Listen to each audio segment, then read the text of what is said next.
Hello guys, welcome to this video. So in this video I will show you a VS Code extension which allows you to turn on the live server inside your VS Code. Live server is nothing but it will start a simple HTTP server to actually serve your files. This can be HTML, CSS and JavaScript files. So just go to the extensions tab and just search for this extension which is live server.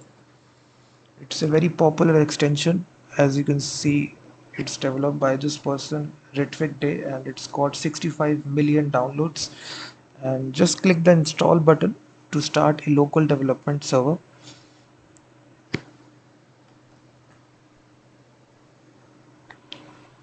So once you install this, you just go to any HTML file to start a development server. Simply open this, and here you will see this option, open with live server. This option will appear right here, and simply you open this file in the live server. So your application will start here.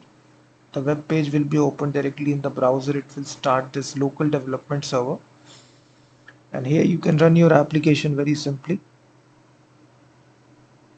like this. So you can do this with any file. This can be any HTML file that you're running. So this will save you a lot of time because this will start this local development server. So this is the extension. Simply type live server, and the very first extension which comes at 65 million downloads. So Ritwik Day. So this is the extension. In this way you can turn on the live server in VS Code and start a local development server inside your VS Code to actually open and run your files directly in the browser itself. So if you want to stop this, there is also the stop live server option. So this will stop this live server. Again, if you do this, it will start open another.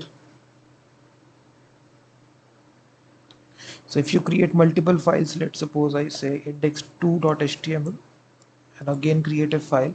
Again you need to start another development server. You will see again it will start this server once again. So it can handle multiple files as well. So it's, if you make any sort of changes, you will see it will auto reload.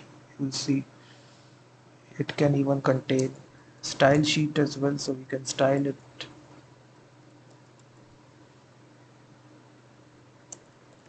We can write here JavaScript as well. So it will automatically reload here. You will see that. So this is the extension. Simply install it and start using it. Please hit that like button, subscribe the channel, and also check out my website freemediatools.com, which contains thousands of tools.